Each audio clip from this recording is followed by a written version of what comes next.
Hi guys and welcome to Up the Ives. It's episode 7 today, and in today's episode we're going to show you one game plus all of what's happened during pre-season.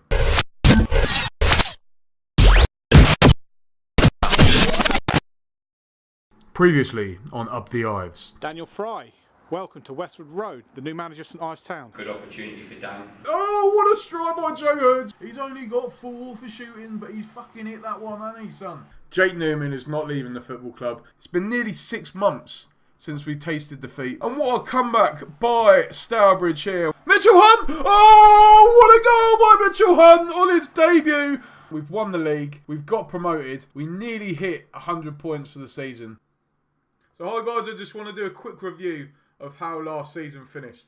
And if you look on the screen right now, you'll see the end of season awards for the players. And the man that came on top for the fans player of the season was Mark Coulson with a fantastic 35% of the votes. Jake Newman was close behind, so was Danny Kelly.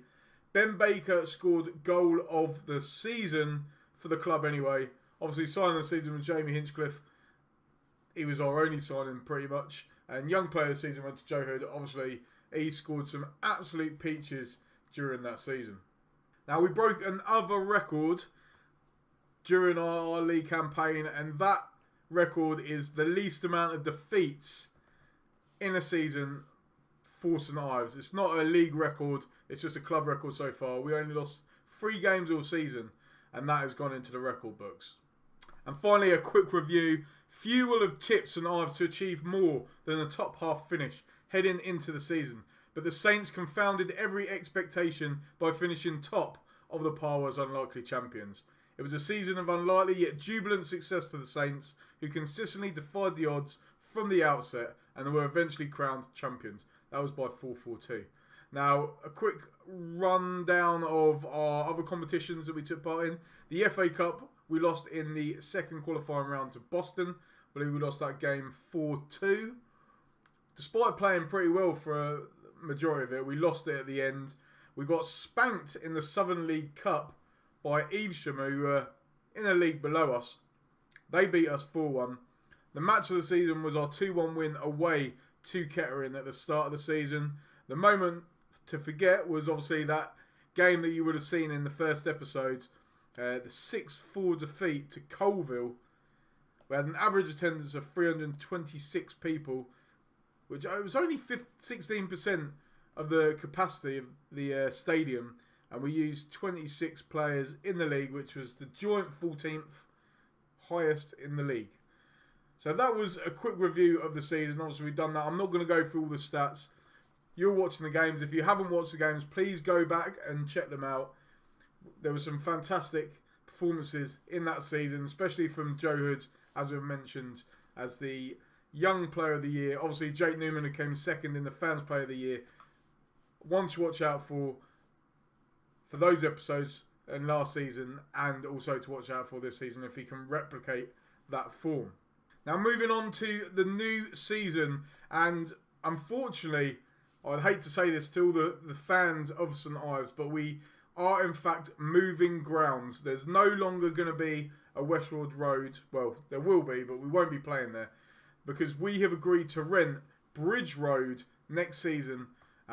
Although I don't get this, it says after our relegation to the Vanarama National League North and South, when obviously we got promoted to the Vanarama North. So I'm not sure about that.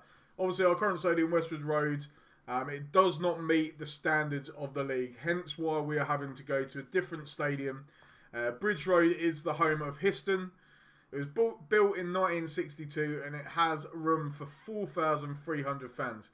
Now we're getting 300 fans in the stadium, so we're definitely not going to fill it, but obviously there is certain requirements. Hopefully we can go back and expand on Westwood Road. That is the dream, but we'll have to see how that pans out. There is a potential to expand this one to 7,500, but obviously it's not our home. Histon is quite away from St Ives, a good half an hour or so, so preferably we want to be able to redevelop Westwood Road. Hopefully it will happen. Stay tuned to find out. Now, due to our good form in the league and obviously getting promoted, we have been invited to enter new contract talks. The expectations or the things that have been outlined by the club, they expect to finish in the top half of the league next season, which is going to be tough. A transfer budget of £1,000, wage budget is 3,800, which is quite a big improvement. That's more than double what we currently have. Obviously, develop players using the club's youth system, which I set up in the first place. We've done that, and we're going to continue to do that. It's been a real struggle to sign players. Obviously, after initial talks and some and ahhing, I've decided to sign a new contract with the club. I want to stay. I want to stay for the foreseeable future and see how far we can get this club. I'm on £300 a week, so I'm still going to have to do my day job in between doing this at the moment. But hopefully, in a couple of years, we'll be a league football team and I can do this full time. So, we signed a year contract on £300 a week. Let's get started. So, I've got an announcement to make. And we have just signed a new kit sponsorship deal with Puma. We've got rid of Juma. No more of them. However, they were paying us more per year. We've now got a 2-year deal worth 4,300 per year. And with that, we've got some new kits. So I hope you like them. These are the kits. This is the home kit. This is the away kit. Slight changes. Thanks to Kegman Plays. He designed them. But we have got new kits here. And please, in the comment section, if you can leave your comments and your feedback on what you think of the new kits. And you never know, if you want to buy one, I'll try and get one made for you. So after that announcement, the fixture list has also been released for the league. Our first 5 games will be against Darlington, Scarborough, York, Chorley and Alfreton, with our opening day fixture being away to Darlington. So we're really looking forward to that. That will be played in this episode. We've also got Boxing Day at home against Barrow, which is good because players haven't got far after they have a few drinks, and Christmas dinner. And then the final game of the season will be away to FC United on the 2nd of May. So I thought I'd show you the odds on us this season getting promoted. Obviously, the board would like us to finish in the top half of the league, but the bookmakers believe promotion is very unlikely, and we've been given odds of 650 to 1, which points to the fact that we should be concerned with avoiding relegation. That is going to be the trouble. Our prices to go down are 1 to 5, so it is very likely, according to the bookies, that we will be getting relegated back to where we've just come from. So it's up to us. I don't know about you, but I'm going to put at least a quid on us to get promoted. Hopefully I'll be £650 richer. I don't know who's going to accept this bet actually, but if you know, leave it in the comments. So now we're getting ready to start the season, and I just want to quickly run through the squad with you guys. Obviously there's going to be a lot of players that you know about. Lloyd Groves is still at the club after his dramatic equaliser for the club at the end of last season. We've got some players back as well. Daniel Moyes was on loan at Huntingdon United. He's back. He's a 3.5-star player, 33 years old, but he's got experience, good leadership and determination skills. Best at left back, but obviously right back is a main area for improvement, really, considering we've only got Zach Hope in that position. We've not really been able to get anyone else in. Gordon Torkanu, he's back after a loan spell. He's got the potential to be a 4-star as well. Defensive mid, centre midfielder. So he's played pretty well, to be fair, in pre-season. I've promoted this player as well. Callum Goodbold can play on the right, can play right back in the centre. Hasn't got amazing stats, but potential to be a 5.5-star player. Or 4.5 star. I don't know if I got 5.5 from him. But yeah, it's going to be interesting to see how he does. 2 assists and 4 appearances in non-competitive football. So I believe some of them have been friendlies as well. George Court, obviously a player that we started with towards the start of last season, but then he got pushed back into the reserves and the youth team.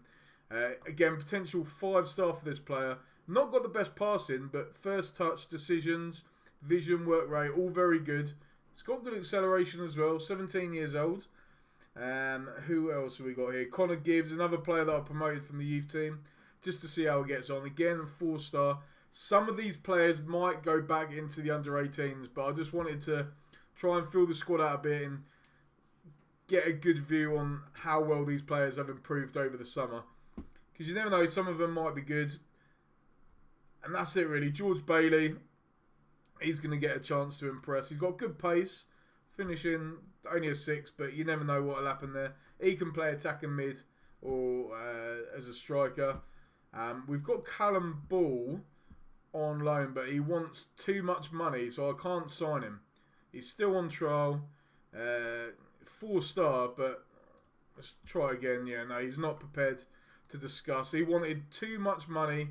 I've not got money to give him. And then players to look out for, obviously, the one we were looking out for last season, who made a good end to the league campaign, was Mitchell Hunt. Not the best for stats, but potential 5-star, and he's scored. He's not scored any in pre-season though, so that's a bit worrying. Jamie Stork, another good player up front. Potential 5-star ability there. Harry Sargent, he's dropped down to 3.5, but again, he's got potential. So we've got players in the youth side. This player as well has just been promoted. Finlay Asensei, 4.5-star, very good. And if you look at our report, potential ability, we've got a lot of good players. If you look at the 4 stars, we've got 1, 2, 3, 4, 5, 6, 7, 8, 9, 10, 11, 12, 13, 14, 15 on lock, 16, 17, 18, 19, 20 players on 4-star or more. So we've got a good future ahead of us. We just need to let them develop. I'm going to show you the pre-season fixtures as well, because they've been a bit hit and miss. As you can see, we've won 4 games, we've lost 3. So I'm going to quickly run through those. We started with a game against Wigan's under-23s. Ben Baker with a penalty. Dylan Wilson with 2 goals. We got a convincing 3-0 win there. We dominated the game. We then had Potter's Bar away from home, where we were losing 3-1. We were 3-1 down after 64 minutes. With 14 minutes left to go, we scored 3 goals. I switched the formation a little bit. We luckily got a win there. We then had Monaco, who absolutely ran us ragged. Danny Kelly gave us the lead with a superb opener, but Willem Goebbels dominated the game. 2 quick goals from them. Deserved victory, but a surprise victory against Bale under-21s. Danny Kelly with a hat-trick. And I'm going to be interested to see how he performs in this league, because obviously it's a step up, but he is a very talented player. We then played Royston, and this was a stage when we played teams in lower division than us, and we just struggled. We really struggled against the team. I don't know why, for some reason. It was like the Elvedon, or whatever they were called, that beat us in the cup last year. We struggled against the lesser side, and despite them having a sending off, they beat us 3-1. And then we played Bishop Stortford and lost 3-2. Hood and Colson were the goals. We brought it back to 2-2 after being 2-0 down, but Kieran Morris quickly gave them the lead from a corner. And then we finished off our friendlies with a 4-1 win against Fakenham. Again, I switched it around. Callum Ball, so this is a disappointing thing. He scored, I think, 3 or 4 goals in the trial games that he's played, so he is pretty good. But he just wants too much money. I can't offer that much money. And having a look at our finances, you'll see that it's slowly got worse and worse and worse and worse. Despite us winning some money, and we're now at minus 157,000. So we need to try and find a way of getting more money in. Hopefully the move to the new ground will mean that we, I don't know. Hopefully it will mean that we can get some more supporters. But the fact that we're further away, to me, would say we'd get less, but you never know. We might start getting people from Histon coming to watch us. And then it's a case of rent as well. The rent might be cheaper. I do not know yet. We'll find that out later in the season. Right, before we start the game, I just want to run through the teams that are in our league. So, obviously, we've got Stockport, Tamworth, York, Scarborough, Nuneaton Borough, that you'll know from Lelujo's saves. Obviously, Darlington, our next opponents. Chester, Boston United, who we lost to last year. Blyth, Alfreton, Telford. So there's a lot of good teams in this league. It's going to be a tough one. Obviously, like I said, the bookies are tipping us to get relegated. So hopefully we can get promoted and prove them wrong. but only time will tell. And I think it's best that we probably just start the games now. Let's get into it. Let's have the game against Darlington.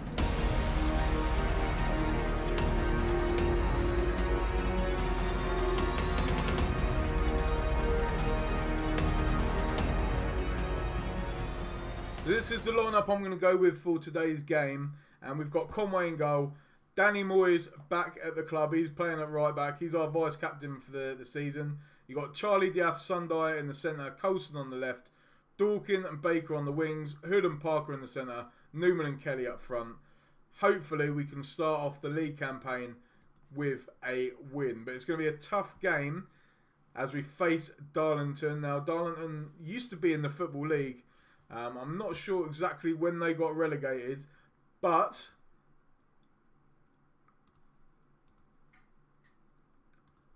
nevertheless, they're still going to be a tough team. And they kick off the game.